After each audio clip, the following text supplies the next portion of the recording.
Hello and welcome to The Good, the Bad and the Worst, a podcast where we normally analyse movie trilogies and series and decide which movie is the best. This fortnight we are doing our year in review, our annual year in review. I'm your host Grana, and joining me are Conan and Luke. Boys, 2024 done and dusted, basically. I'm so excited for our yearly talk about Moneyball. We finally talk about the best movie of the year every year. It's always Moneyball. I'm excited to put 3 new horror movies on my list that I need to watch this for next year. Yeah, I usually go back and watch these and listen, and I'm like, okay, that's a movie I can watch tonight when I'm looking for recommendations. So I suggest people at home do the same. Yes, I'd argue this is our most valuable podcast for movie recommendations anyway. So we're gonna recommend a few movies. We've got some honourable mentions, some dishonourable mentions. Are you guys ready to get straight into it? Yeah, make like a baby and head out. My movie watching was very slim this year, so I have some TV shows to recommend. Are you guys happy if I kick it off? Yeah, absolutely. All right, I'm pretty sure you guys all watched this one, but we didn't actually talk about it on the podcast. So my first recommendation is the Fallout TV show. Yeah, I feel like we're in a bit of a video game adaptation renaissance, if you will. The Last of Us obviously being the huge one. And then I felt like I had very little expectations of the Fallout series, but I didn't blown away is the right word, but I had a really, really good time with it. It's again, another adaptation where it felt like the creators got it. They knew the game, they knew what people liked about the game, and then they successfully managed to reproduce that on screen. I think some good performances by Ella Pennell. And Walton Goggins. Yes, Walton Goggins.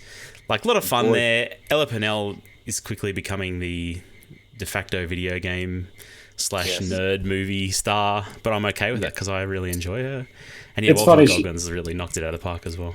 Yeah, Ella Pennell made a comment recently saying, "I don't want to be that person." So she's actively going to not do any other video game adaptations. But then 2 days later, she was at the Video Game Awards with Kojima, and so. Well, this is it. Like, she's a professional, but I think she's aware that if she does this, she will have a career of doing that, and she doesn't want it. So. Yeah, I kind of wanted to. But she'll be in Sonic 4. Once Kojima scans you, you're in everything anyway. So exactly, whether you wanted to or not, that you got to read that fine print when you go into a room. Don't look at his computer. It's a dark place. Scans everybody meets. I really enjoyed the Fallout show. Like, I've become a big Ella Pennell fan after Yellow Jackets, and I've always been a big Walton Goggins fan from Justified, one of my favorite shows of all time. He's great in that, and to see him, playing like almost a sheriff version from Justified, but a mutant version of it, he's great. I think he was great. I really enjoyed the show. I'm keen for the next season, and I don't know, like, video games are cool again. Video games are back. Yeah, even more so than The Last of Us. This was the big video game surprise, I think. Like, Last of Us was a bit of a, hold your breath for it, but I think with the caliber of people behind it, everyone was sort of aware that HBO versus Amazon. Like, like, and obviously you had Craig Mazin there, and the fact that The Last of Us game is essentially a movie, it's like they can't really get it that wrong. It's, you'd have to actively try to screw that show up. Whereas this really was like this should have failed. Like, Fallout's an RPG. The whole point of it is usually it's make your own stories and adventures and experience the world for yourself. Yeah. So making a show that takes out agency is going to be really hard to make it. But they did it. Yeah, they captured the tone kind of perfectly. They had a great amount of like little nods and moments to just make you feel like if you're a video game player, you were seen, but also anybody could come into it and appreciate it, because it was never like, oh, here's an obscure reference to that one thing that is necessary to know. Yeah. It was a lot. He did that great thing. It was a lot of fun, but it was also really earnest and heartfelt, where it moved to the drama was real. And because that was my concern. I was worried it was going to be really silly and just kind of like a janky ass, almost just comedy. And that would have been bad, but also it would have kind of been a bit of a miss if it was just the straightforward seriousness. It's a hard act to like. It's a hard line to walk to get both of those things, and they really nailed it. I love the show. I thought first season was great.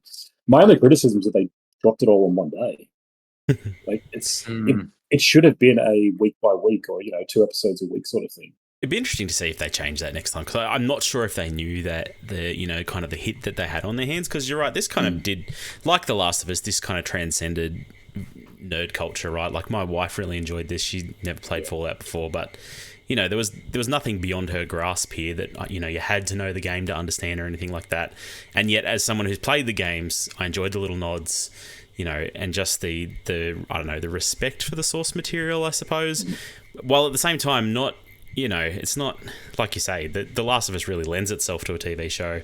It prestige TV, I guess, and this is just a whole other thing. But they just knocked it out of the park. And as you say, that tone I feel like is very, very hard to nail down, and they really did. Yeah, Definitely. Cool. All right, Conan, do you want to take it away with your first recommendation? So, Luke, can you go? I just have to disappear for 1 minute. Apologies, go, Luke. Absolutely. Well, since Conan won't be here for this part, might as well be where I talk about the entertainment thing that consumed most of my year. While I did watch a lot of movies and stuff, I felt like there was one entertainment product that absolutely consumed the first 8 months of my life to quite a debilitating degree. Probably wasn't good for my mental health and physical health, but this year I got into the reality show Survivor. I'd never seen a single episode, and it was the start of the year. It was the January holidays. Like I was sitting at home and I was like, I'm craving a reality show to watch. Like, what's something I could watch? I had just weirdly watched 4 seasons of like Bear Grylls The Island, where he dumps people on an island for like 3 weeks. And I was just like, okay, cool. Surely Survivor's going to scratch that itch that now I'm not getting from Bear Grylls The Island. Yeah, well, I figured without you here, this might be while I'll talk about it. And honestly, I got so hooked on this show to a point that I don't think I've ever gotten as hooked on a show as this. Every night religiously was like, okay, let's get the kids to bed. As soon as they're in bed, let's buckle in, watch Survivor until 1 a.m. Every single night. Then quickly I'm going to go have a shower and go to bed, and then try and get up early for work. And I was wrecked. I feel like even my boss was like, you look like crap. Like you've got shadows under your eyes. Like you're not doing well. I wasn't getting much sleep at all because every day I was hooked on watching it, and there was so much to consume. Like I watched, I think, ended up being around like 30 seasons of Survivor. And now, I think I watched about 25 of the American Survivor seasons, and then about 5 of the Australian Survivor series. So I, strangely enough, still haven't seen the first 19 seasons. I went in a very weird order where I started like the latest one, and then I went back to like 40 and watched onwards from that, and then went back to 30, watched onwards from that, then went back to 20 and watched from 20 to 30, and then jumped into the Australian Survivor and quite enjoyed that as well. And it honestly got to a point where I said to my wife, I was like, okay, when we finish this season, I need to quit. Like I can't. I was like, I've got all these other shows. Like House of the Dragon had been out for months and I hadn't watched it, which is shocking to me. Like that's usually every week I'll be watching this. There was all this stuff, movies. Like with this podcast, I was pushing every trilogy to like the last night because every other night I wanted to watch Survivor. It wasn't good for me at all. But I thoroughly enjoyed it. I just watched the latest season, which just finished its newest episode. Like the finale finished this week, and I got to watch that live, which was very exciting for the first time. And so I've watched that, and I'm back on a break from it again. So I'll keep away from it. The quality in the later seasons definitely declined. I definitely am keen to go back and watch the OG seasons. But I just feel like I know so much about them. Yeah, they keep bringing people back, like the celebrities. Yeah. I was a big Survivor fan for the first handful of seasons when I was a teenager back in whatever it was, the early 2000s. Yeah, so I know what you're talking about. It's a fun show, like especially for reality TV for sure. I was going to ask if you'd gone back to it, but obviously you've just watched the most recent season, so you're not like quit forever. You're just going to try and enjoy it in short bursts. I will 100% be going through the first 20 seasons eventually. Yep. I do know. I feel like I know most of the winners from the first Yep. 20 seasons because a lot of them come back. You know, they bring the winners back. Yep. I know big plays that happened. Like a lot of people that play it these days are fans, so they're like, "Oh, I want to pull a Boston Rob move from Yep. season 23," or they do stuff like that. And so I feel like a lot of tricks I've seen, but I feel like it would have been a lot more. I don't know. Seems a lot more family friendly these days. Like when I go back to watch old seasons, I feel like this is brutal. These people could have died doing some of these challenges and like starving and starvation. They didn't have this huge bag of rice like all the time, sort of thing. So and I don't know, Survivor Australia is really good. Like Yeah, right. they've got to earn rice. Like it actually seems a lot tougher, and they stay out there for almost double the length of time, and the prize money is half the amount. So the Survivor Australia is no joke. It's like when you go back to the American one, it's kind of like, oh, this would be easy. That's But classic Australian version of a show where exactly, the just prize make money it is hard. half of what it is in America. Make it Yeah, hard. But I think they did that on purpose with the rice and stuff because I feel like those early seasons, particularly towards the end, people are just lying around groaning for most episodes because they're so hungry, they're so malnourished, like they just want to be off this island or off this beach or whatever. which is what was happening in Bear Grylls, the island. Everyone was just laying on the beach, just starving to death, and people were just filming themselves. But I don't know. Like I really really enjoyed it just from like seeing the social aspects of it, and like it's a very interesting reality game of like making friends but not trying to be too popular because then you get voted off because you're the biggest threat and nobody wants you to win. Being a nice person but not being too nice because then everyone knows you're going to get voted for at the end, and just it's really fun. I can't wait to go on it. I can't wait. Conan, have you ever watched Survivor? Yeah, like I like everybody had like watched it a little bit when it came out. The 2000s, we didn't have streaming. We were all starved for TV a little bit more. And this was a pretty revolutionary show, I think. Yeah. Like I'm looking it up now. I'm trying to figure out. It's not the first reality TV show, but I do feel like it's kind of the first big, I don't know, I guess game show in that sense. Like, or at least the one that tries to strain the line between reality and blood sports. Yeah. Where it's being like, oh, this is a real physical, because before this, I guess you had things like The Real World with MTV. You had stuff like that, where it's like, this is people's lives we're filming. Yeah. Whereas this is like, let's put them in a challenge that has actual quote unquote danger to it. And obviously it's all controlled. Yeah, I guess, maybe for a factor. But either way, Survivor felt like it was a big deal. Like everybody watched it, everybody knew what it was. So I was there for the first couple of seasons, sure. I was always more a fan though of the homegrown version called Treasure Islands. And there was a reality show I could get behind. That classic show that everybody's heard of. I'm reminded of like Big Brother and stuff that was happening at the same time, and Survivor always struck me as like, this is also a game show, right? Like Big Brother's kind of just watching it to see people, the drama, I guess, and the hookups and all the other stuff. And just have, that's it. The fusion between game show and reality show it felt really novel at the time. And the first couple of seasons, it was fun. Like it was, I have good memories being as a kid. Like they explore, kind of like they put all the challenges in the trappings of like a pirate curse. So it's like find the doubloons and walk the plank. And as a kid, I was like, this is cool. Yeah, it's like imagine if I found, it's like your imagination. Like imagine if I found this in my backyard. But I grew up like most people do, and lost interest in it. I had literally never seen an episode till this year. So, but yeah, I don't know. Like it's always fascinating to me that every season, or for the most part, every season, like there'd be villains that just like people that I feel like are despicable people. I'm just like, man, I really dislike this person. I don't want them to go further. And there's people you root for, and then like watching it all happen, I really enjoy the drama of it. And Jeff is a great host. I think he's a really, really good host that a lot of the other reality shows just can't match with. And he calls shit out when he sees it. Like he won't take back chat from people. It's like, I don't know. Sometimes it's great to watch him interact and comment on situations and stuff like that. And yeah, I love Survivor. It's great. Quick tidbit: Treasure Island was a New Zealand-based show, and Australia had one season in 2000. So at the same Only time, one Survivor. season. Why? Yeah. Well, because they reached perfection, you can't keep going. They were like, Once we you made touch enough the money. sun, We made enough money. We're good. where We're else? out. Yeah, where else do you go once you touch the sun? Like once you meet God, you're there. You can't keep going. Man. I'll have to check it out. I'll have to check it out. Yeah.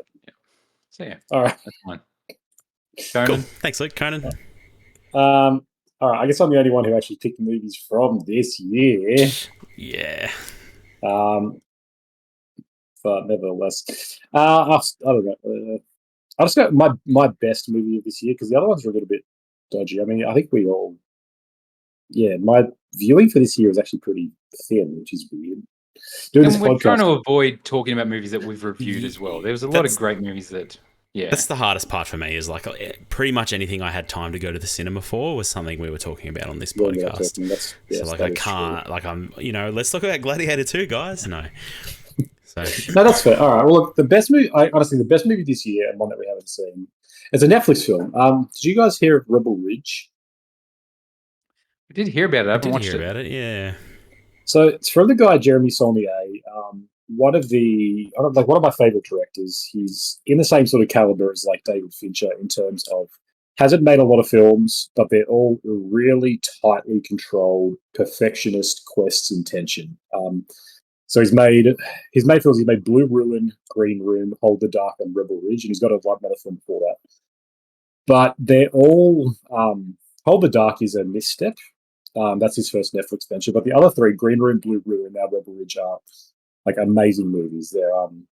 There's these incredible exercises in tension and just sort of like these, I don't know, just this dark subject matter, but sort of subversion as well. So Rebel Ridge basically, it's essentially like Rambo, but Rambo for 2024, where he doesn't just kill everyone to solve his problems. There's a lot more politics here, and it's basically it follows this guy. He's a Marine who was traveling through Louisiana, and he's going to go start a scrapping business with his cousin. And he gets run off the road by some cops. And there's this law in America called civil forfeiture, which basically they can take your assets if they believe they are involved in a crime. So if they think that your cash is used in drugs, they can take it off you. And if you try to take it back, or if you put in a claim for it, they can sue you for it. And if you don't claim it, they gain it. So it's a real law that exists in America. And so essentially what happens is police can operate with impunity and just take huge amounts of like money or property and just say, this was probably obtained illegally. We don't know. We have no evidence. There's not even an investigation going on. But because you seem suspicious, we can do it. And so this guy, he's a black guy going through, the racist South. He gets knocked over. They take his money. And the whole movie is kind of like him taking on this small corrupt police department. But it's not like John Wick. He never uses a gun. It is all mostly through just like incredibly tense tactics and conversations. There's some amazing choreography in this. But a lot of it is just like he's doing politics. He goes and has conversations and you're waiting the whole time for someone to shoot someone. And it never happens, and it gets disarmed at the last minute. And it's just blue balls into the best possible way. But like enough spoilers because this movie sounds dope, and I'm so keen to watch it now. So again, the opening scene is literally he gets hit by the cops, and they're like, "We're taking your money," and then it's like, "Oh, okay, how am I going to do this now?" Yeah.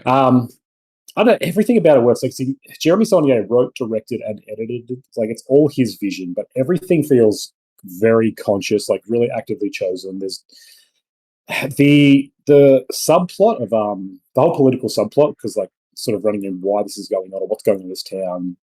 It's not for everybody. It can get a little bit convoluted. Like I watched this once and I didn't quite understand, and I watched it again with my wife and she had no idea, and I was still kind of like, I think it makes sense, but it's one of those movies you can kind of intuit your way through it by just recognizing sort of what the characters are talking about. But like amazing performances from this guy Aaron Pierre, who's I think an incredible presence.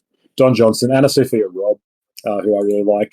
Roy from The Office, just being Roy from The Office in a lot of ways. Yeah, honestly, it's like anything with Jeremy Saulnier's name on, I'm there for. And this came out and I watched it and I was just like, fuck yes, this is what we need. Like it's just such a good time. My only problem is that this was a Netflix movie. This should have been at the cinemas. It would have done big business, but it's one of those old school movies that you can just imagine watching. Like the whole world would turn out and see back in the 90s or 2000s. Are you saying that just because you wish you had a chance to see it in a cinema? Is that what should? Like, definitely. But it's just, aside from sort of the clear, like, Saulnier said in interviews, he's not trying to make a political commentary. There's clearly some sense where, like, he read about this law, he was like, that's bullshit. That's an interesting motivation for a character. But besides that, like, this movie kind of feels a little bit old-fashioned just in terms of it's like the right place in the right guy in the wrong place. And, like, a drifter gets preyed upon by a corrupt small town. Like, these movies were a dime a dozen in the 70s and 80s. Like, they are, and we don't really do them to the same point. There's no sort of like, I don't know, this just feels a little bit classic in that way, like a really well-made basic thriller. And that's why I think this movie, even though it did well in like Netflix top 10, whatever that performance metric means, this wasn't the talk of the town because it wasn't adapted from anything. It wasn't like, whoa, this is this incredibly poignant, new, profound commentary on political issues of the day. It's like, it's pretty reserved for what it could be. It could really lean into this and really lean into sort of more the racial politics, but it actually doesn't because he's just trying to make a really like cool old school thriller. But dare I say, Conan, and correct me if I'm just making an assumption, but like you watched this because it was on Netflix. Is this a movie that just hearing about what was out with the director's name, would you have been like, oh, I'm going to the cinema to see this coming out? For me, 100%. Like Jeremy Saulnier told the when he him attached to it, I'm like, yes, I'll watch that. Okay. It's my kind of movie anyway. When I saw that it was like, when I read the synopsis, I'm like, yes, you're not doing anything too weird. This is going to be good no matter what. Especially because his last movie, like I said, Hold the Dark, was actually pretty shit. So I was not like, oh, this guy's infallible. But just reading the synopsis, I'm like, oh yeah, he can do this. I think this will work. Again, apparently it did do well in terms of Netflix's performance, but I know it was talked about. I definitely heard the name of the movie. Yeah, I think I saw it in the top 10 too there or something at some point. I'm definitely checking out, possibly even tonight. So it sounds right up my alley. So I'm down for it. It's interesting though, like being on Netflix, it has that sort of smear against stink to it. Yeah. Yeah, where a synopsis like this, a former Marine grapples his way through small town corruption. If I saw that and didn't see Saulnier's name on it, if I saw this as like Joe director and 6 writers, I'd be like, piss off. That looks shit. This could be the kind of movie that... Is it starring The Rock? Like... Exactly, yes. Like, it's definitely got Walking Tall vibes. Like, it's the kind of movie that you can imagine... Yeah, you can imagine, like, oh, yeah, this is just one of those really C-grade shitty things Netflix funds. And I assume that's maybe why it performed, because Netflix's algorithm is good at that. Yeah. But it's just interesting, like, one of the best movie of the year, in my opinion, came this way. Because, and it's like, oh, I actually, if Jeremy Saulnier's name wasn't attached to it, I probably wouldn't have watched this because a Netflix movie of this genre is usually bad. But because, and like he made this deal 10 years ago with Netflix, this movie has been just, I think this movie was finished or like has been in production for like 6 to 8 years. So it's like, it is part of the old Netflix. It is definitely not part of the current one, but it's just an interesting thing. I was like, this movie, yeah, without that name, I wouldn't want to watch this movie, but it's actually the best movie. So nice. Keen as. Yeah, I'm going to give it a go too, I think. All right, for my second recommendation, I'm going to go with Secret Level. I don't know if you guys have had a chance to watch this or are interested in watching this. I wanted to ask you guys about this. Yeah, I'm a big fan of anthologies. Animatrix I rented more times than I care to admit. Love Death and Robots. Love that series. I turn out for it day one. And I feel like it's on the anthologies and sketch comedy are the same thing. Like, there's a few gems, and that's why you're there, and you kind of just sit through the rest, and you're kind of okay with that. And Secret Level, I actually think is pretty consistent. Like, especially compared to Love, Death, and Robots, which, it shares creators and stuff like that. I found this pretty good. I really enjoyed this. Did you guys watch this? Not yet. No. When I found out its runtime, it's like they're all pretty short, aren't they? Yes, all very, very short. I think the thing for me that works really well, like Love, Death and Robots, they like to like present you with a really cool concept, but because it's a very small, short, you almost don't get enough a lot of the time. Like it's very hard to tell a whole story in 15 minutes, especially if it's some high concept sci-fi thing that they're trying to present. And so I think even the most interesting ones of those sometimes fall flat because you want a bit more, or it just doesn't have enough time to flesh itself out. Whereas here, I feel like you've got an established world and you're just telling me a cool story in it, and I think that works really, really well. Keanu's in one of these, and it's probably one of my favorite performances of his. Like, he's just really, really good at voice acting this. Like, he's not like Duke Kaboom. He's just like freaking nailing this shit, and it's the Armored Core episode 2, and I really like Armored Core. I really enjoyed that game a couple of years ago. There's one of these that has Arnie doing a voice in it, and it's absolutely horrible. And that episode's kind of crap too, but it's kind of funny that he's just out here voice acting. It just sounds exactly like Arnie doing Arnie things. There's the D&D and the Warhammer episodes are just really, really cool. The Warhammer one especially is freaking awesome. Just like really cool short story in the Warhammer universe. Some really, really sick action, and me just sitting there Googling it at the end saying, what the fuck did I just watch? Because it was just a lot of fun. There's a cool, like, the Pac-Man episode is really interesting. Not what you expect at all, but then apparently they're making a game out of this, so I think you guys should check it out. I think you'll enjoy it. They're all very short. Like, it came out in 2 lots, and I just watched them each in one sitting. The Concord episode, I think if that had come out before Concord came out, Concord may not have totally crashed and burned. There's a Concord episode? Yes, there's a Concord episode. It's not terrible. Like, it actually gives you some, that whole game was trying to go for the Guardians of the Galaxy vibe. Yeah. And this really gives you a good Guardians of the Galaxy vibe in a way that's like, oh, I would probably check that out. Can't anymore, but bring it back like Morbius. It's interesting. It's interesting. Yeah. We'll play it this time. Yeah, I think there's more hits than misses, in my opinion, and I think that's unusual for an anthology series. Yeah, no, I kind of just dismissed this series. I didn't even, so I hadn't looked at critic scores or anything or how it actually done. Yep. I just was kind of like, I don't know, this coming out of nowhere. I felt like I was like, this seems like it's gonna be bad. I knew there was like Sifu in it, which is like this very small PlayStation game, but I was like, okay, it's a weird selection. But yeah, Sifu's a bit of an indie darling though. Like, it is maybe from your perspective, but yeah. But yeah, I'm and there's God of War. Is that correct? So there's just a PlayStation episode, and it's one of the worst. Yeah, but okay. There's God of War. There's just Helldivers, and there's Kratos, and there's a whole bunch of shit going on in that episode. Okay, cool. Well, yeah, I'll have to check it out. Check it out. It's not long. Like, it's not a big commitment, and it's Amazon, isn't it? I think well worth it. Yes, Amazon. Yeah, I saw this coming out, and I was like a little bit excited. But my reservations, it sounds like an anthology. Anthologies are risky, and video game stuff, as we've talked about, is risky. So I was like, this sounds like it's not going to be for me. But yeah, the short run times and the decent reviews on several episodes has got me thinking, like, oh yeah, because a bunch of these games I don't recognize, so that's quite turned me off as well. It's not like, at first I'm like, oh, it'll be all the games that I love, and so I'm clearly not as diverse a gamer as I thought I was.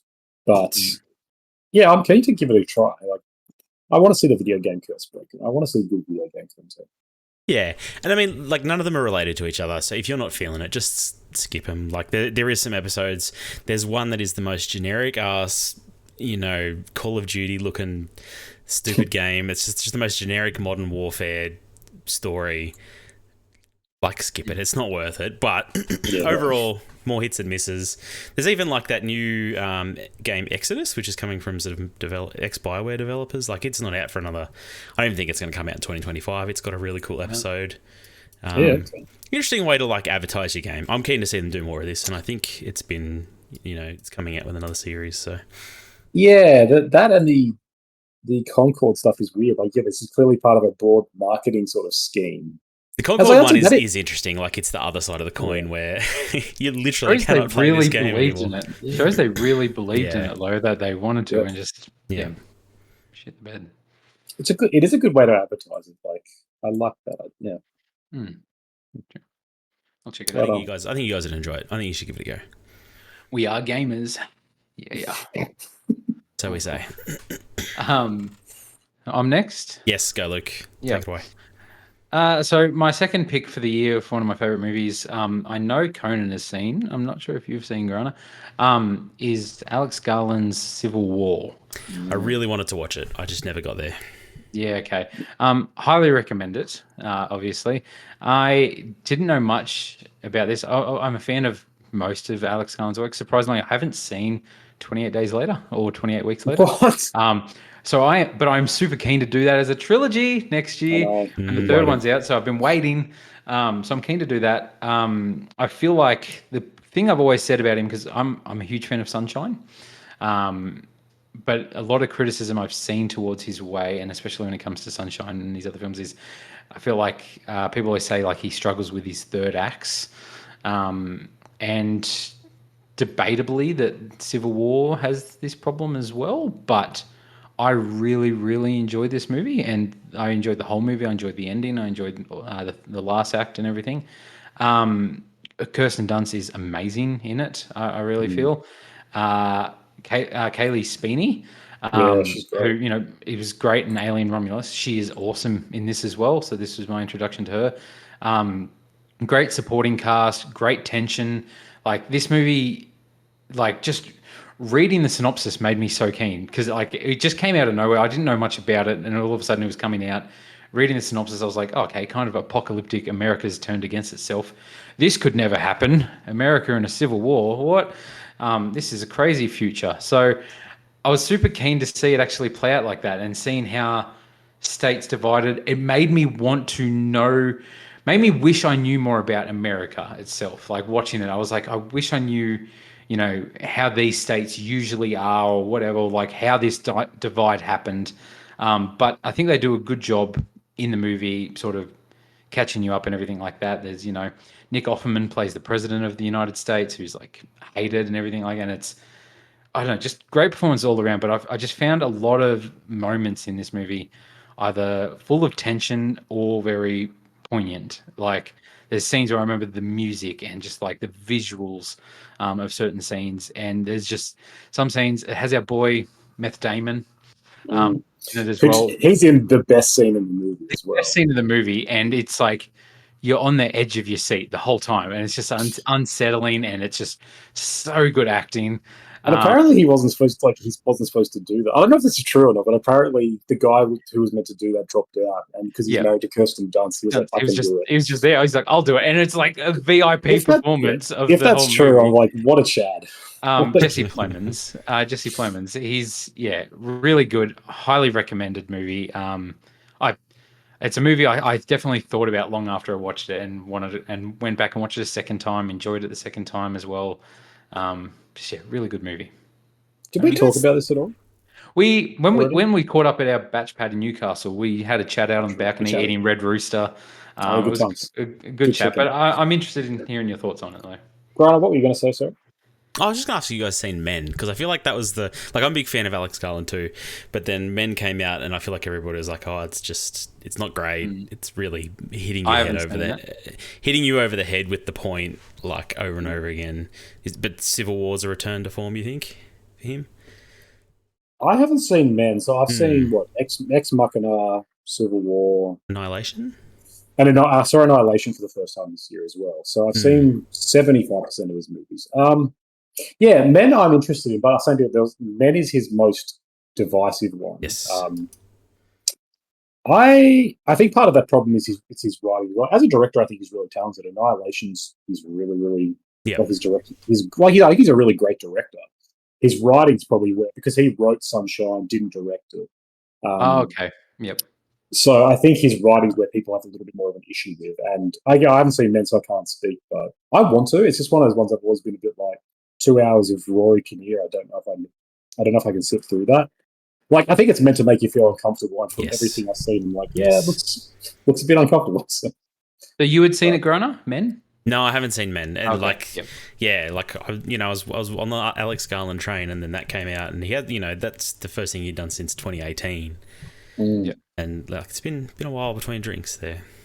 I want to watch Devs too. I haven't seen that, but I love Ex Machina and Annihilation. I watched last year, and I really enjoyed that as well. It's good. So, Annihilation's great.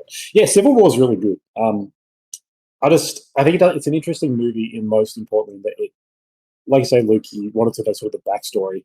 It tries so hard to not give you the backstory. Like it's a Yeah. weird movie in terms of, it's almost impossible to make a movie called Civil War that's not politically loaded, right?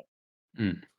But he kind of finds a way, and that's part of the problem of the movie as well. Like, I really liked it, but it's definitely the kind of movie I'm like, I almost feel like you can't do what he did, which is make a movie about a civil war and never once be like, what caused this? What's going on? Who's good? Who's bad? It's very much More the the point. But aftermath, in a way. but like just it's full of little episodes of like, what would you do in a war? I'm like, that's an interesting question, but it's kind of weird having it be like we're driving through America and it's people dealing with a civil war rather than saying why is there a civil war, and that is an interesting movie and question to explore, and he commits to that. But there are In this times day and age, is the why that important when really we can kind of see how something could happen? I think that's what he's saying, right? He's saying it's like this is clearly a possibility based on our climate. But also, I'm like, it's kind of like who. If I was going to argue against the movie, I would say something like, who cares how we react to it? Why, like, what's happening? So how can we stop it or change? War movies in general are usually like, war movies tell stories of humanity, so we know the evils of war. Yeah. And for a war movie like this to be like, this war is, I don't know, I don't really know if it's. I mean, is it in a way some sort of meta thing of like Kirsten Dunst's character of why she got into photography, and like she tells the story about like coming back from being a war photographer to try and show people what not to do, like what can happen if so just leading into this is what the world is like in a civil war, post-Civil War America. I've forgotten about that. I've forgotten about that quote, but you're right. That is essentially him being like, "Hey, here's my thesis," which is fine. Like, I don't want to spoil mine, especially because Grant still yet to see it. But like, it's interesting. Like, if you're because even leading up to this movie, he released the map. A24 released the map of the divided states. I thought that was that's what got me into it. I was like, this looks cool. Like, but there was so much blowback where people were like, Florida would never side with this state, and why is California with Texas? This is absurd. And Alex Garland is an Englishman, so he's obviously not as in touch with the American state sensibilities, but like that was the kind of thing where obviously he wasn't going for like a literal I've fleshed out an alternate history, rather of just I've imagined a war where this has happened. And we're observing characters in this world. It's just and part, like, I did enjoy it, but part of me is also like, if you're going to make a movie about a civil war that could happen, you need to tell me why it happened. Like, I don't know if you can get away with that. Coming out of it, the first thing I did was check if this was based off a book, because I was like, I want to know the history of this. I was super obsessed with, like, that's why I felt like I came out being like, I wish I knew more about America, because I felt like a bunch of it, I was like, which one's the good guys? I was like, well, which ones of the Civil War is meant to be the one I'm supporting, like, or feel like is morally correct? But I don't know if that's even really a thing that's ever, talked about. But like, I definitely wanted to know more about this world, walking out of it. Biggest thing that annoyed me is that the poster of like the sniper's nest and the Statue of Liberty, not in the movie. No, but cool imagery. What would you be sniping for in the Statue of Liberty, though? Right, like, everything. Yeah, right. Boats. Terrorism. Take him out. Sorry, this is a little bit off topic, but have you guys ever watched *Handmaid's Tale*, or the first few seasons? Yeah. I always like those, those movies where they imagine a country divided, I guess, and they try and decide, where the lines go. And The Man in the High Castle is another one where they kind of divide America up. Super keen to watch that, but I haven't watched it. Yeah, it's interesting how they they divide this country, and America obviously is often used for this because it's also. It's kind of a divided country itself. It's these united states, but each state kind of wants to be its own thing, and but highly recommended, Grana. I reckon you should. No, very keen to watch it. I just didn't get there. Okay, keep that in mind. Conan. All right, my next movie. Wait. Oh no, this is your second one. Sorry, and then we'll do our bet. So. Yes. Yeah. So our second movie. It's called The Substance. Did you guys see The Substance? I presume. It keeps coming up on lists for me to watch, but I haven't watched it. It is on my list. If we were recording tomorrow, I probably would have watched it because I've got it there to watch. I almost watched it last night, but I went with something a bit more lighthearted. Yeah. But yeah, I'm super keen. I've heard a lot of great things. Yeah. So I'm putting this in because this is the most fun I've had at the movies this year. So The Substance, it's a body horror first and foremost, but it's it's a lot of like class critique, definitely satire. But then it's got kind of like I don't know, it's just got an amazing performance at its core from Demi Moore. Really kind of like very vulnerable, and that kind of doesn't mean anything, but like this movie has a lot of nudity. Like if you remember our X podcast where we talked about the role of sex and stuff in films, this movie, like I've seen every bit of Margot Qualley after this movie, and I've seen every bit of Demi Moore. But basically, it follows this it follows like this faded. She was on her 50th birthday. This former like celebrity. She's let go from her job. She's feeling down, and she basically gets this offer to have something called the substance that will create a younger, perfect version of herself. And she starts taking it, and so lo and behold, she takes this drug, and suddenly there is a young 20-something version of her, like beautiful, striking, charming, everything. And so it's basically this satirical fable of the follies of wanting your youth back, of yearning for life, for what has been lost. But then also it's like a very scathing of Hollywood and how the sort of Hollywood system choose people or choose women up. Like this sorry. This movie has no subtlety. It's very, very like it's the most on the nose movie I've probably seen in a long time. It is like she literally creates a younger version of herself that everyone loves, and like there's just so many images of like the disgusting like men in this environment, and it doesn't follow like logic. There's a lot of scenes that clearly make no sense. The whole layout of LA, how she lives, the people she meets, all of it's clearly to prove a point of like beauty standards are not fair, and women are used up for their material, for their thing. Like, and there's just these long scenes of Margaret Qualley naked or basically naked. Like she runs this towards the end. She's doing a New Year's Eve show, and there's all these kids there watching it, and like there's just this like naked dancers for some reason. And it's like, okay, this is clearly not realistic, but like it's just obviously commenting on how entertainment is sexualized and women are sexualized, and we expose our kids to that. So like, some people hated this movie. Like some critics I really respected loathed it because they thought it was doing the same thing that it's trying to decry, which is it's voyeuristic. It is exploitative of the female body. Yeah, but like I don't know if you can really make that argument in good faith. Like there's a lot of nudity, but it's very clearly doing this line of like you're always aware of that you're seeing a lot of nudity, but it like makes you feel just uncomfortable enough that you're like. The movie's trying to almost make you want to enjoy what you're seeing, but you're also like, I know that I'm seeing something that I'm not supposed to enjoy because of this horrible world that the movie is set in. It's very clever in doing that. Like, none of it is the most fun you had at the cinema this year. Boy, howdy! Because the last half, in the back corner, front row. The last half an hour, it goes fucking off the wall. Like, Cronenbergian body horror to the nth degree. It goes to heights that I didn't think it would or could. Like some of the shit is just like the cinema was laughing. Me and my friend were just like losing our shit. It's hilarious.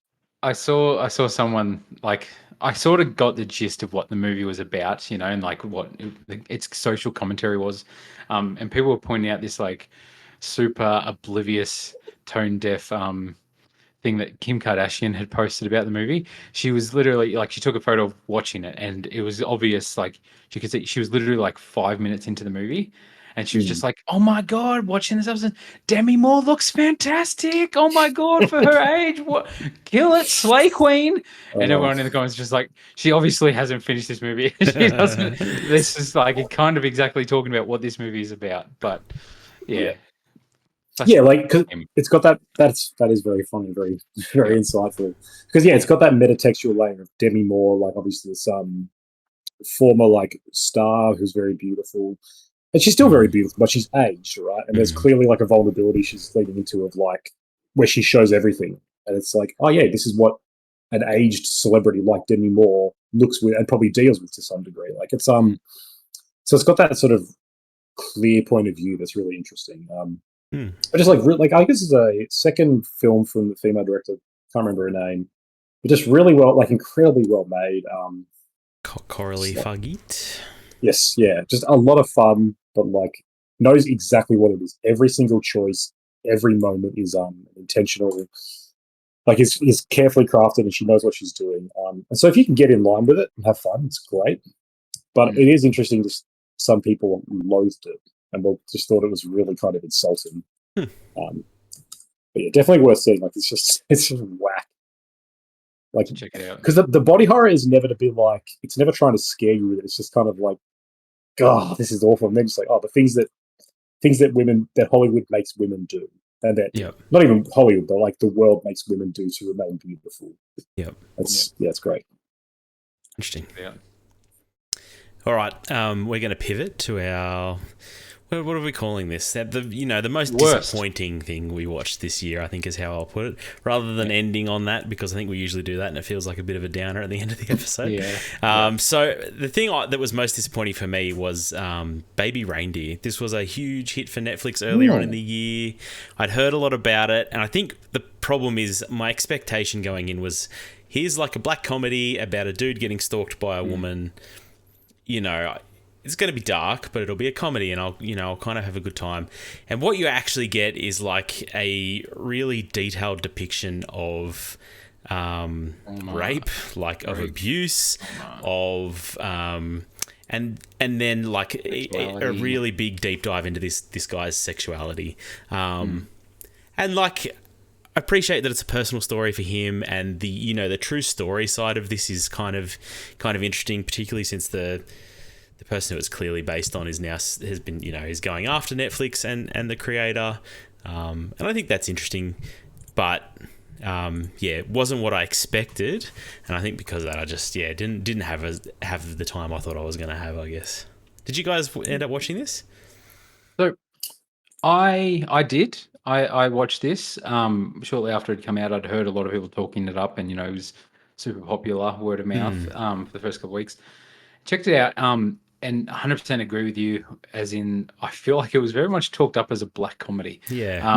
That was just about this like crazy stalker lady. She sent him this many emails in one night. What? Yeah. And like even the first episode, it's kind of like, okay, like this is I'm in for, and like binged it sort of thing. But yeah, it definitely pivots to the point like the last couple episodes, I'm just like, when's the last time I laughed? I was like, I'm not. There's no comedy aspect to this anymore. No. Definitely not his stand-up comedy that's in it. It's very awful. But I still enjoyed it for what it was. I still enjoyed it and all that. But yeah, it's definitely pivots hard from what I think people talked it up about being and what it sets the stage for at the start. But yeah, it definitely goes a lot heavier than I was expecting. Like, it kind of felt weird to just sit there with popcorn and like snacks, being like, "Oh, here we go, let's binge this all night." And it was kind of like, I don't know, how do you go to bed after that? Being like, man, that was fun. Like, that was a great date night. It's kind of trauma.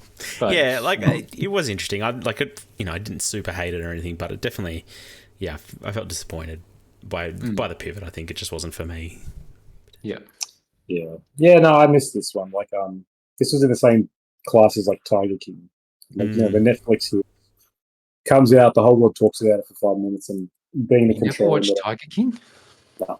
And just not even because it's just I don't know. Part of it is just naturally I'm like, if when everyone loves a Netflix show, I'm just skeptical because, with the exception of Squid Game, I'm yet to be blown away by, Stranger Things. I guess, but I was early days Netflix. I was a fan of Stranger Things long before it became a phenomenon. I watched it early. Anyway, so it's when it's that viral, like, oh wow, this is the biggest show out of nowhere. Yeah. I'm just naturally a little bit averse, but it didn't interest me that much. Like the whole, because I say black comedy about a stalker, I was like, meh, but just not that. And then when just no interest, and it's sort of gone now that I don't think I have to watch it, so I probably won't. No. Yeah. The thing that got me into it was like I was watching a guy and he was talking about The Stalker, and like she did an interview with Piers Morgan, and he was kind of just doing a reaction to that, and that sounded kind of interesting and fun. And then it just was not what I got. But anyway, that's all right. Luke. All right. And so if you have multiple disappointed, just let's lay them all out here. all right. So this year I watched a movie. Any questions for Ben? No. We won't harp on that. Watch our last podcast for that one. No Terrifier 3. Believe that. Oh, okay. Terrifier 3 was next on my list. So the two, I'll shout out two. One of them is a movie I watched 3 days ago at the cinema. Mufasa, The Lion King. Now, this is probably just not so much disappointment. I had no expectations. I thought this was going to be bad. I am a diehard Lion King fan. Like, I went to the musical. I want to get a tattoo of the paw print on me somewhere. Like, I, since a kid, have loved the Lion King movie, the original animated one. I still listen to the music from Hans Zimmer for it, and it makes me cry, and I get goosebumps every time. And I remember being super excited when the first live action Lion King was coming out. And I remember it being completely forgettable. It had no heart, no soul, no nothing to it like the original Lion King did. And I only watched it the first time at the cinema, and I honestly cannot recall the movie at all. Like, it's just a weird thing that I forgot existed. And so I didn't have much hope coming in Mufasa. Even when I watched a trailer for it at the cinema the other week when I watched Gladiator 2, I sat there shaking my head, like similar to Terrifier 3. So people would know I disapproved of this. I was like, this isn't right. Like, this isn't cool. I don't like this movie. But I took the kids to see it. It was Thursday night, the last day of school. And I was like, you know what, kids, I'll take you to watch Mufasa. Excuse to go eat popcorn. And I enjoyed, like, as in, I enjoyed it to just sit there and watch the movie. But it's just, again, I just find these movies forgettable, needless, and I feel like people are catching on now. Like, the fact that I sent a thing earlier in our group chat, like Sonic 3 beat Mufasa in its opening weekend, which a couple of years ago, if you told, nobody would have believed you that like a Disney Lion King remake exploring the things of, Mufasa's childhood and his life would be beaten by Sonic 3. Nobody would have believed you, and it's true, and it's deservedly so. Like, Mufasa, I think, has 50-something% on Rotten Tomatoes. Sonic 3's got 90%. There's just quality there, and it has passion behind it. Mufasa does not. It's, again, lifeless, soulless, just Marvel-fied almost, where it's like, hey, we need it. Like, basically everything you love from the original Lion King needs an explanation, and like a little wink of like, that's how that thing ended up there, or that's why they say this, or look, this is how Pride Rock came to be. Like, we don't need all this stuff, and it's just like a little. It's not even a wink. It's like someone just telling you something, punching you in the arm. Someone's like says the circle of life, and Mufasa's like, yeah, that's good. Circle of life. Like, explain the origin of Hakuna Matata. Like, is that... he looks at him and he's like, say that again. Like in the Fantastic Four, circle of life. But like, it's, I don't know. It also, what this movie does that I think is way more offensive than the first one is it's opening up the backstory of Mufasa. You don't really know much about Mufasa, and this tells you about his life, who he was all the way leading up to the Lion King, and it explores the relationship with him and Scar, that like they were just brothers that loved each other, and it's like it's hard to see Scar, despite what he does in this, as like a bad guy like you do in the first one. And I don't know if Scar needed that depth. He could have just been a bitter, angry uncle that wanted his place in the line of succession. And the most impactful thing of this movie is it opens up with a quote from James Earl Jones's Mufasa, and it says like, in like memoriam of James Earl Jones. And I think just the best way to pay tribute is to stop making these friggin' movies and to go watch the original, because it's the only way to pay tribute to that, because that is my Mufasa. This ain't my Mufasa. Is the guy who replaced Mufasa's voice good? No. Like, that's interesting. No. Because that's Aaron Pierre, star of Rebel Ridge. Yeah. He What? doesn't. It's the thing. Like, it's fine as a performance. Like, his performance is fine. He's not trying to do Mufasa's voice, so he doesn't Yeah. sound anything like Mufasa. Scar's voice annoyed me to a point where I was just like, "This isn't Scar." Like, I don't. It's like Scar's Jeremy Irons, isn't it? Like Is it? he does the voice. He does the voice of Scar, Yeah. doesn't he? Oh, in the original. Yeah, in the original. Sorry, but it's Yeah, like yeah, saying so. Yeah, Yeah, it's just I'm just trying to see who he is. the guy who does it in this is someone I've never heard of, Kelvin Harrison Jr. Yeah, so like it's just I don't know, it's a lot more British and a lot more just like light, like, oh, I always wanted a brother, excellent chap. And it's just like, I don't know, Jeremy Irons is like a perfect voice. Like, why do you Yeah. replace that? Honestly, the best voice performance in it, and as soon as I heard it, I was like, oh, yeah, that's a cool lion performance. Is Mads Mikkelsen, who plays like the evil lion of the film. Yeah, you'd enjoy him. Yeah. And I didn't know he was in it. And as soon as the lion started talking, I was like, that's my Scar. I was like, that's the voice I want in this movie. Like a powerful, awesome voice. Yeah. But yeah, it's just again forgettable, and I just pointless. I don't understand the need of it, and I'm guessing you guys won't watch this. No, I really hope they stop making these like live action remakes.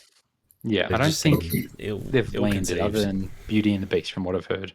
But Yeah. Like I've seen because I've seen Beauty and the Beast and I've seen the Jungle Book live action. yeah, version. I watched Jungle Book too. Yeah, And like the Beauty and the Beast was fine because I mean that's half just normal acting, but Yeah. like you say, it's all about just it's I don't know, passion and like purpose behind these movies is kind of what drives them. And all of these movies, they don't even reek of it. They are quite like overtly just cash grabs. Right? They're like, we are making the exact same movie you've seen, but with CGI, to look photorealistic. So yeah, they have no heart and soul. And this is kind of a weird choice because it's a prequel to a remake of a beloved entity you've got. And weirder still because Barry Jenkins, like Oscar winner Barry Jenkins, directed this. Like, but I mean, that's Disney's and Marvel's playbook is they give incredibly talented filmmakers huge money and say your name will add prestige to this product. But yeah, what it seems like is like they can't do anything when they're hamstrung by corporate rules and stuff. I probably enjoyed it more than the original remake. So you guys didn't watch the original remake either, the live action one? No. So I probably enjoyed it more than that. And like, there is a part of me that like, I just don't feel like we needed any backstory on Mufasa. And it's like, it changes who Mufasa is to me, like, and I don't know, I can still watch the original Lion King, which I do every year or so. And I get goosebumps at scenes, like, I feel like that movie has a purpose and it can teach good lessons for kids, but this is just, I don't know. Yeah, these movies don't need to exist. No. So that's one. I'll just quickly say the other one. Sorry. Somebody call my wife. Tell her I'm not coming to bed. The other one was Trap. So, did either of you guys end up seeing this? No. After you talked about it, I'm like, I don't think I will bother because I was kind of like into it. No, I knew this. Shyamalan pulled a short one over us again. I knew this would happen. Everyone was like, me as well. I'm like, oh, this could be cool. I'm like, no, I've seen him do this. Not again, M. Night. That's the thing. Like, I really like the twist. I really like the trailer of like, oh, this is cool. Like, I like this. That's it. All you need to watch is the trailer. Like, that's as exciting as it gets. And then it turns out like the son of a bitch comes out and he's just like, I just wanted to show off my daughter's music. So I made a 2-hour movie where half of it is a concert of my daughter singing. And then she's like a main character for the second half. And it's just, I couldn't believe the movie kept going. Like, I was like, okay, I've seen like all the exciting trailer stuff. I was like, there's still an hour left. I was like, what is going on? Like, I don't understand where we're going from here. And I just didn't enjoy where it went. Josh Hartnett is great. I really enjoy him in this role. I'm glad he's coming back into fashion, but I just not a great movie. Yeah, and that's it. Yeah, no, same thing. I was excited after the trailer. Yeah. But then I was like, I said I will wait until after the see, and everyone, even people who were half skeptical, was like, no, it's crap, don't see it. So glad I missed it. Yep, avoid. It's a pretty baller move, though. I just want to show my. I want to get my daughter's music out. I don't know how this dude's still just getting checks to make movies, to be honest, at this point. Also, so it's interesting. It's like no twist. That's the twist. The twist is there's no twist this time. Oh, He's expecting he a is- Witcher, yeah. He is playing 4D chess. It's interesting because like there's a whole thing like the way he does this. He funds his movies himself. Yeah. That's why he keeps getting money. Like he funds them all himself. He does deals where it's like he basically funds it, brings it to a company. They each own half or whatever. And people turn out to see them because everyone's like, oh, yeah, cool. And then my Shyamalan movie, it might be good. So he just keeps.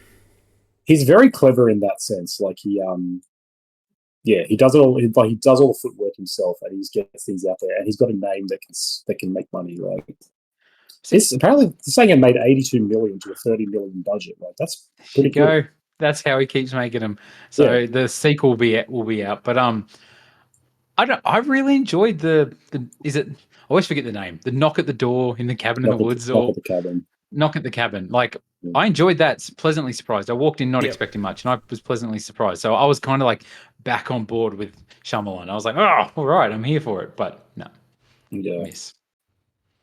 Yeah, that's mine. Right on. Ronan, Come on. All right. what disappointed you this year? Yeah, I mean, there's a few things. Like the biggest appointment is we've already talked about. It's The Crow. That was the one that really kind of. Even though I did have some things about it I liked, as I mentioned in the episode, like it's got some incredibly good action. So the more I think about it, I'm just like, God, what a. I have seen that now. Oh, okay. Did you hate it as well? I kind of enjoyed it. I put it on my list. I almost said it as disappointing, but I think you brought my expectations down so much that I was kind of just able to enjoy it for what it was. I was like, it's all right. Yeah, okay. Yeah, like, I mean, there is parts I like it. It's the kind I thought about it recently. I'm like, it's the kind of movie that I would just skip. I'd put on, watch the last 20 minutes, see the action, and then turn off. Like the rest of it is painful to watch. And just when I think more about it, I'm like, God, what the fuck was going on with that? But, yeah. So that's disappointing. Handful of others like we talked about Alien Romulus. I need to watch it again, but I was disappointed by that. Not a bad movie, but I was just disappointed by it. I think I was expecting more. Deadpool Wolverine, definitely wanted more from that. Moana 2, like I wasn't expecting a lot because it had it's a known story now that this was meant to be a TV show on Disney Plus. It got turned into this movie because Moana makes money, and thank God my daughter wanted to leave 2/3 through, so I didn't sit through the rest because it was just like this is kind of painful. It's just nothing. You can't rate it fairly. You have no idea. It could have really come around in that last act. The twist will blow your mind. That's true. When it's like when it connects to the broader DCU and Elsa comes in from Frozen, it's like shit. Now we're cooking. We're making a team.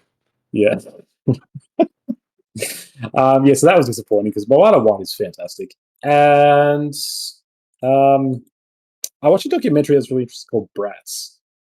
Now, it's a documentary by one of the Brat Pack. Do you guys know who the Brat Pack are? Like the Rob Lowe, Molly Ringwald, and the rest of us. Yep. That sort of 80s group of teen actors, right? Who became really famous with 16 Candles and the John Hughes sort of stuff.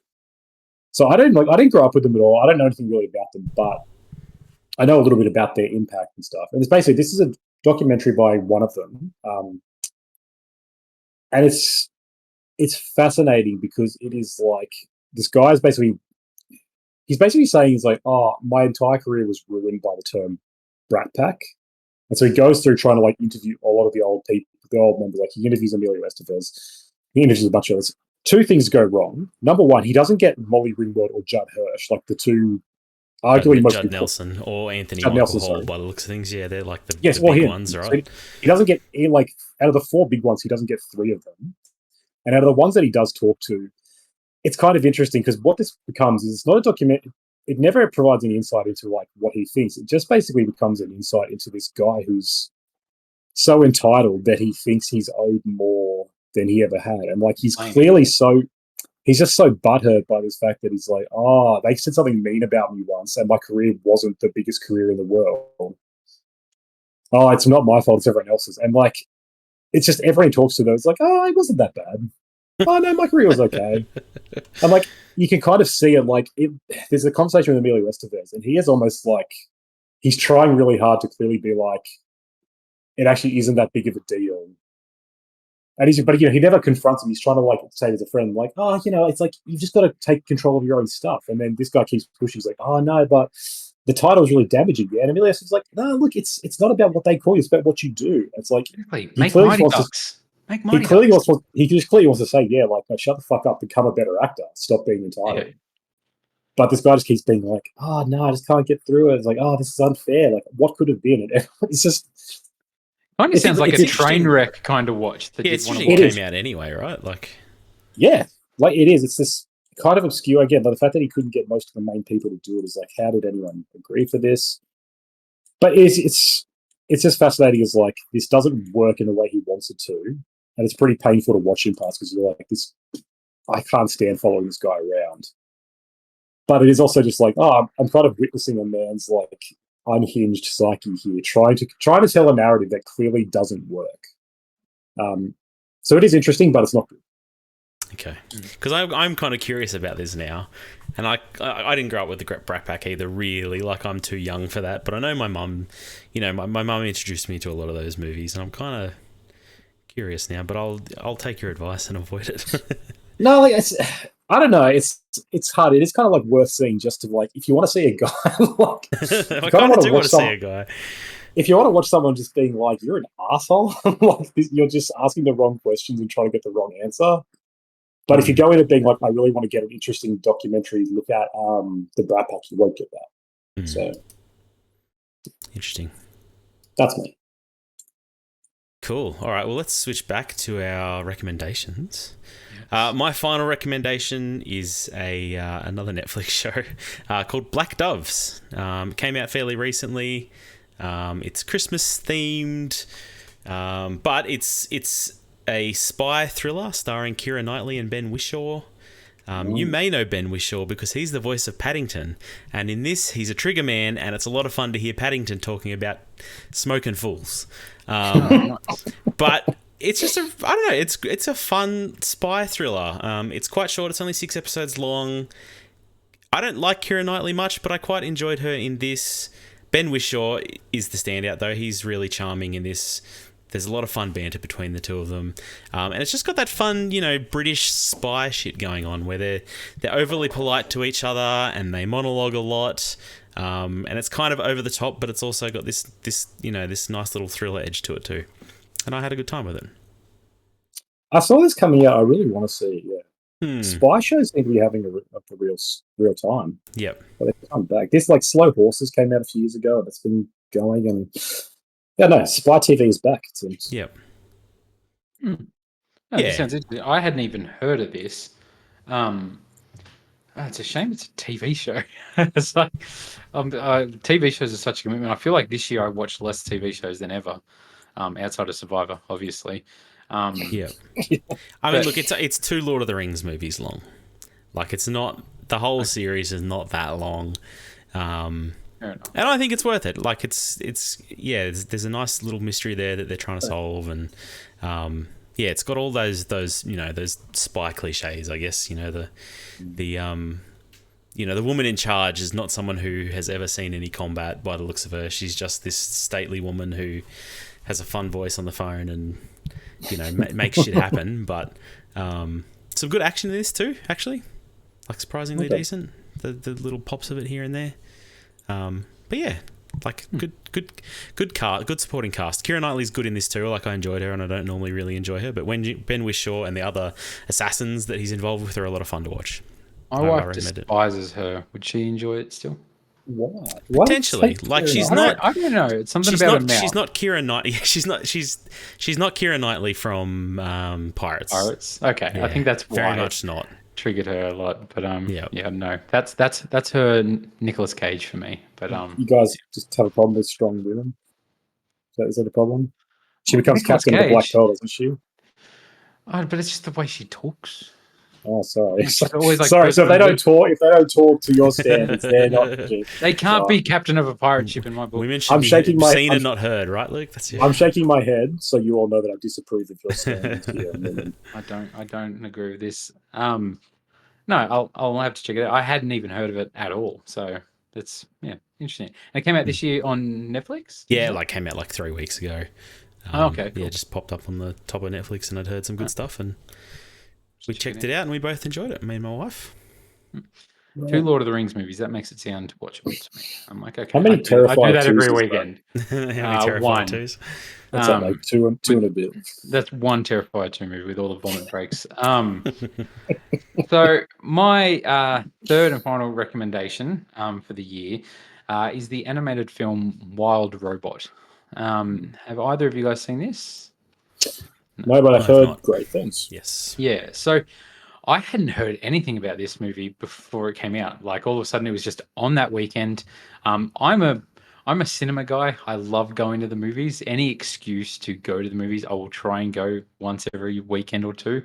Um, I just love the experience of going to the movies. And so some of them popped up. I was like, oh, Wild Robot. I was like, could I feasibly just take the kids and the wife to that and watch an animated movie? Looked at the reviews and it was like, 96% on Rotten Tomatoes. And I was like, sold. I was like, we're going to the movies this weekend, guys. Hell yeah, this is going to be great. And ended up being like one of my favorite movies of the year. I adored this movie so much.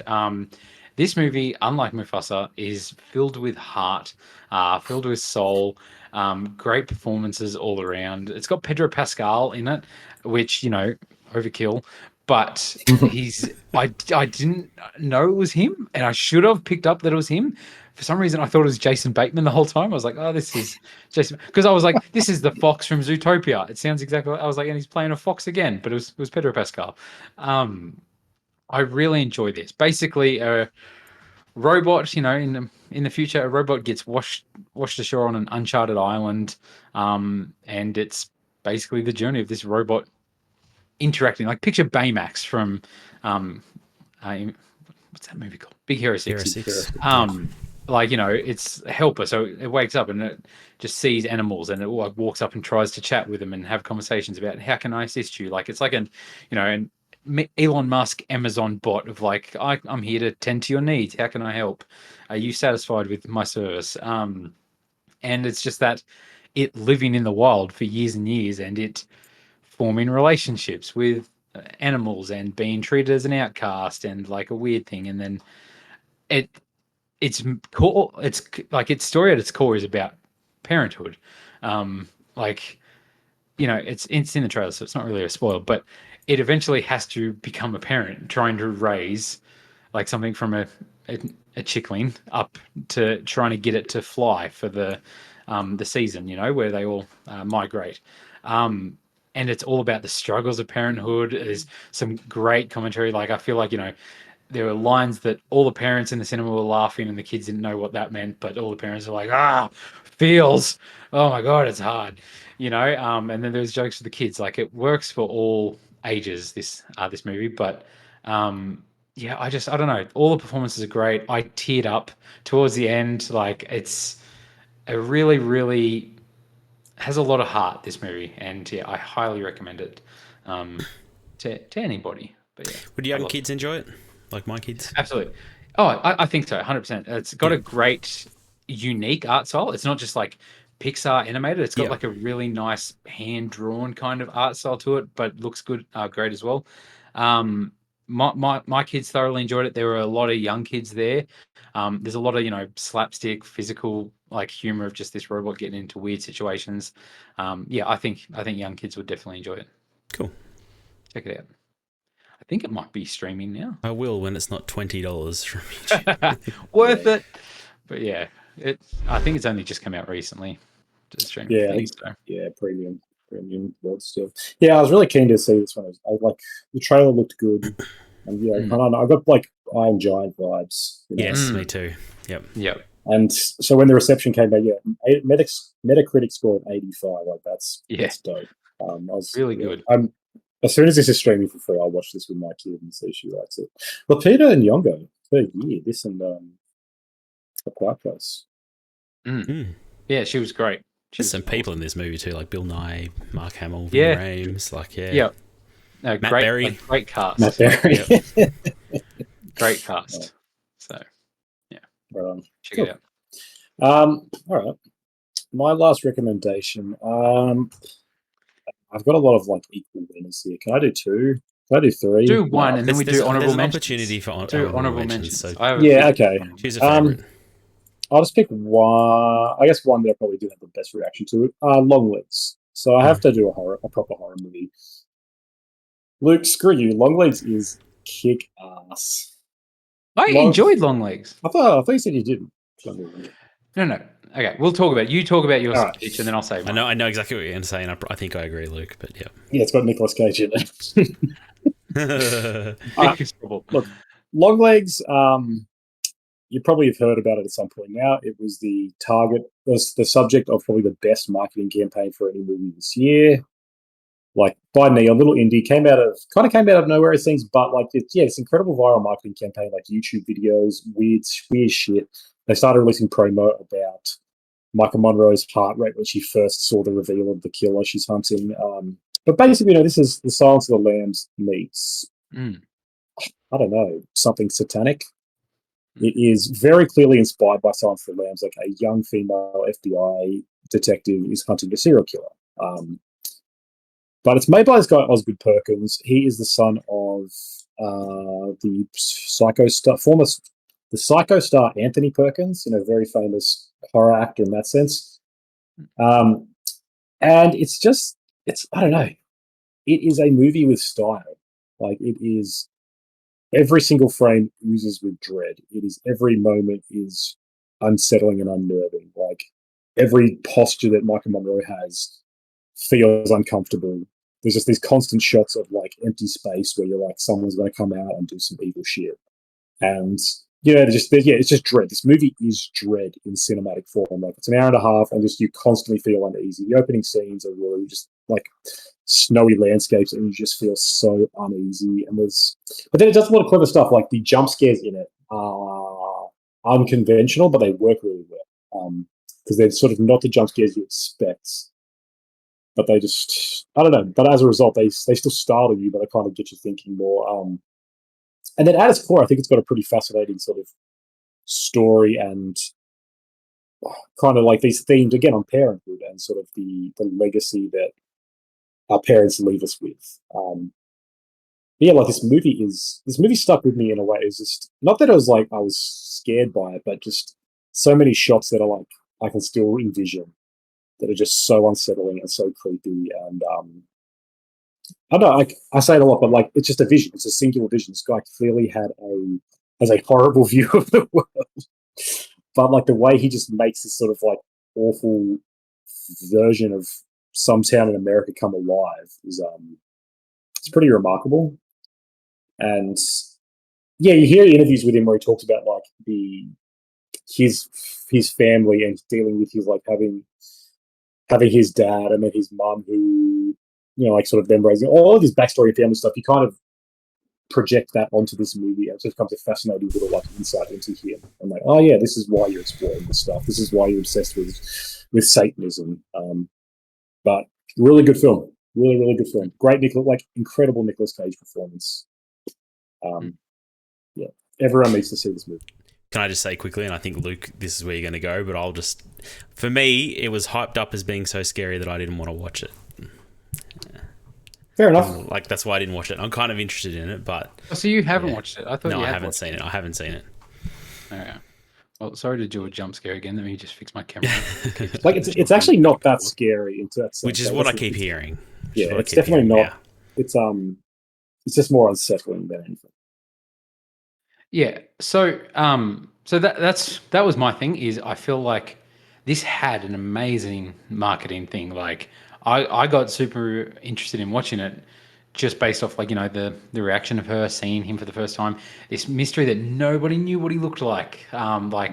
It added this whole mystery around this film to the point that you guys probably remember. Like, well, Conan specifically, I kept reaching out to you, being like, "Do I watch this at the cinema by myself?" I was like in a city on my own. I had traveled to another city. I was in Brisbane. I was like, okay, I want to go to the movies. Will I be okay to watch Longlegs at the cinema by myself and then go back to an Airbnb by myself? And I chickened out and I watched Trap instead because I was like, I can handle Trap. And then when it finally came onto home video, I watched it with my wife in the comfort of my home. And I remember just at the end of it being like, yeah, that was a good movie. Like I really enjoyed it. I didn't get the dread. I didn't get the fear. Yeah, I didn't get the like. I've watched movies, and I'll talk about them in honorable mentions. Like that, I had dread and like suspense, and like, oh man, this is like making me feel uneasy. This movie just didn't get that for me. Like, I feel like the opening scene does. Opening scene is great. You were correct. Like, I remember that opening scene fully. I remember feeling uneasy. Even then, the following from the opening scene where the cops going around in the cul-de-sac and they Oh open the yeah, door and there's yeah. boom, like there's a jump thing there, and I was like on board. I was like, oh my god, I was like, this is gonna be great. Like I'm on the edge of my seat, and I feel like it lost it. And Nicolas Cage's performance is great, but like I never found him terrifying. Like I didn't Yeah, find. I was like, this is like weirdo customers I serve. It's like but there's something off about this person. That's tell me you that's haven't. all it is. Tell me you haven't been scared by dozens of EB Games Oh, customers, though, right? we all know people like this, and that's what gave me a vibe of this person. And absolutely, there is something unsettling about it. And like, don't get me wrong, it's horror great, and its jump scares great, and what it does with Satan and all that sort of stuff. The lead actress, she's awesome in it. Definitely get like the Silence of the Lamb vibes of it as well. Like I enjoy this movie. I really enjoy this movie. It was on my list of honorable mentions. Like I enjoyed it. I just feel like the marketing was so good. I was so hyped up that like, oh, this is going to be terrifying, and it didn't stick with me. I wasn't thinking about it the next night of like, oh man, I don't know. I've watched stuff even recently where I was disturbed and like, oh, I can't sleep Yeah, tonight. I need to watch Seinfeld before I go to bed. the marketing was definitely a double-edged sword. Like it worked. The movie made good money for such an indie movie, but some of its reception was a bit colder because of exactly that. People were just like, we went in expecting the best horror movie of the 21st century, and we didn't get that. Yeah. So yeah, Barbarian and I had like no marketing, and then like it was deeply disturbing. Like and it was a surprise. Yeah. But so that is a fair criticism. Like if you watch the trailer, but no, it worked for me. and I'd seen his face before the movie. Oh, okay, Someone posted just a photo. It was just literally just a photo, and I didn't even buy it at first. I was like, oh, that's not scary. I guess he looks a little weird. But then yeah, watching the movie, I was like, oh, okay, yeah. His performance is creepy, like him singing and stuff like that. It's like it's unsettling. The opening scene, yeah, is great, but yeah, it just didn't make me wet the bed or nothing. So no, that's fair. You could sleep afterwards. That's a problem. exactly, go to bed. All right, shall we wrap this up with a few honourable mentions, quickfire style? For me, they are House MD. That show is a lot of fun. That's been out on in the Any background. movies? No, I literally watched no movies that we didn't do on this podcast. House has been our on in the background show while we're on our phones or doing other things, and I think it's great for that. Did you know that it's called House because of Sherlock Holmes? I didn't know that, and I think that's pretty fun. Oh. What? He's like a medical Sherlock Holmes. So why is his name House? Holmes Instead of equals Holmes. House. Holmes. Anyway, It should be HAUS or something. Anyway. no. Because Anyway, Holmes is I like spelled. that show. I've been enjoying it. Still holds up. And then my other honourable mention, and I'm not sure if this is an honourable mention or a cry for help, but I watched the Australian version of The Office and kind of enjoyed it. I'm like the only person in the whole world. Yeah, seems like it. Yeah, My wife liked the trailer. Jim and Pam are really charming, and I quite enjoy their relationship. The Michael Scott, Felicity Ward. What about the Dwight character? She's no good. Dwight is okay. Yeah, okay. It's the other characters that are kind of fun. I have a problem. Send help. Go ahead, Luke. Help is on the way. I've got a list here, so I'll go through them. I'll try and give like 10, 20 seconds for each of them. Fall Guy. Watch it, rom-com, Ryan Gosling, Emily Blunt, great chemistry, great two lead actors. Bombed at the box office, really fun movie. Like it's a lot of fun to go watch. So I recommend it. Blink Twice, like a great another one I wanted to watch. Yeah, Get Out type thriller with Channing Tatum. Surprisingly, really messed up. Like It's actually that's actually really unsettling. That's a way more unsettling movie than Longlegs, where it's like, oh, this is Yeah. really disturbing. But yeah, like you have to watch it to understand what I'm talking about. But it's like, yeah, it's very, very messed up, some of the stuff in that. Hitman with I've forgotten his name now. Conan, who Glenn was it? Powell. Glenn Powell. Great date night movie, rom-com movie, Netflix movie. Him showing off his chops, but it's a lot of fun as well. Recommended for a date night. I watched a bunch of movies now I watched in the last week. I was just like churning through them this week. Smile 2. I was a fan of the first one. This second one is a great horror film. Like this one is actually there's so much tension in this one, and it's unsettling and not just relying on jump scares and stuff like the first one. This one's a deeply so movie. It's got great critical reception. Jack Nicholson's son plays just a small role in this, but it's just because he has a creepy smile. The lead actress in this is amazing. She plays the role perfectly. Like honestly, it blew me away how good this was. I was like, this might be my favorite horror movie I've seen this year. It was surprisingly good. So if you at all enjoyed the first one, definitely recommend the second one. Even if you should know what happened in the first one before you watch the second one. It does continue on a bit, but it's really good film. Great jump scares and just great tension in that one. Another movie I watched recently that the trailer really sold me on it was Juror Number 2 with Nicholas Hoult. I want to watch that. New movie. Clint Eastwood. Yeah, and the trailer for this, it felt old school. I was like, oh, this is just a great old school drama movie. Like, what a great plot. I don't want to spoil it for anyone that hasn't seen it, but like the trailer tells you what it is basically. And Nicholas Hoult is amazing in it. I think he's coming into fashion at the moment, and he seems to be in a lot at the moment. But it just felt like a great old school, like, I don't know, like I feel like this is a movie that my parents would watch on a Saturday night, and it'd be like I'd sit there and stay up and watch this like great drama and be like captivated at what's going to happen. Great courtroom stuff. Toni Collette is in it. She's awesome as well. Yeah, really, really good acting. Really good movie. And then last honorable mention is a movie I watched last night, which is making the rounds because it's the new Netflix movie that everybody's talking about, and it's Christmas time. So I watched Carry On, which people are talking about. Have you guys heard about this? It's meant to be the new Die Keep seeing Hard. it on Netflix. So The new Die Hard. Jason Bateman playing a terrorist. It's very much trying to be a terrorist thriller, like terrorist action movie set around Christmas time, released on Christmas. It's definitely going for that Die Hard vibe. Definitely not Die Hard. I almost didn't watch it because critic scores it's good. It's got like 89% on Rotten Tomatoes, but then its user scores like 50%, and I was like, oh, what is going on here?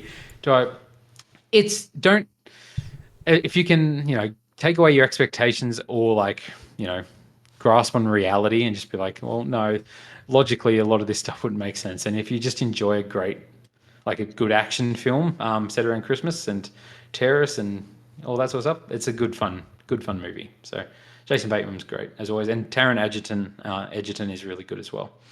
So recommend it for your Christmas watch list as well. And that's my list.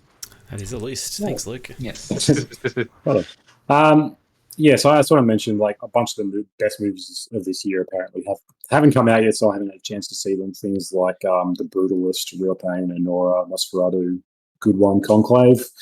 I'm sure they would be on my list if I'd seen them, but haven't. Then there's a handful of like big ones I haven't seen. Like I haven't seen Challenges, but I'm sure Challenges is great. His Three Daughters are really good things. So, but the ones that I have seen that are worth the mention, Hitman. We'd like to say, Luke, I loved Hitman. Incredibly just great 2 hours. But not just like not a true rom-com, kind of just like an old, kind of almost genreless in a way, where it's like, I don't know, great movie though. Perfect Days. It's technically a 2023 movie, but didn't get a wide release till 2024 here. It's directed by Wim Wenders, but it's like a Japanese movie. It's really beautiful. Zone of Interest was very, very interesting. Didn't love it as much as other people did. I need to watch that. And Love Lies Bleeding is a really, really interesting film. Like an amazing Kristen Stewart performance in there as well. Quite a ride, yeah. I think that's mostly it of the other. Everything else we kind of talked about on the podcast, like you said. Yeah, June 2, good film. Exactly. That's the one thing I was like, oh, that was a great movie. Yeah, I had that problem big time this year. Late Night with the Devil as well.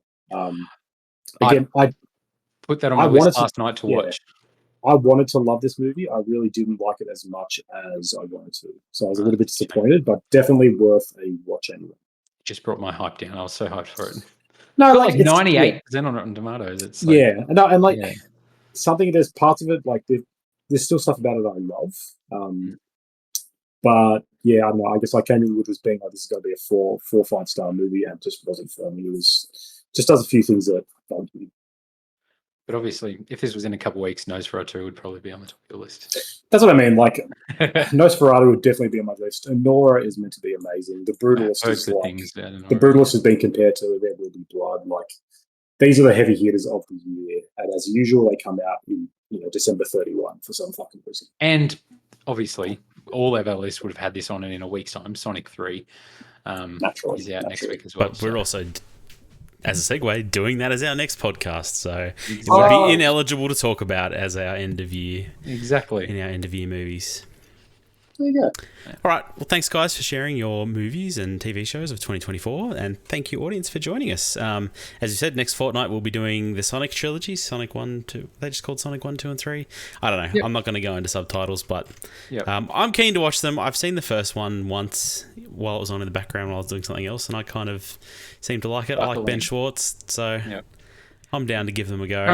Conan looks nonplussed. Any of them? But I'm neither here nor there. As we talked about with Dumb and Dumber, strap in for a Jim Carrey performance because he cares a lot for some reason about Robotnik, and he gives it his all.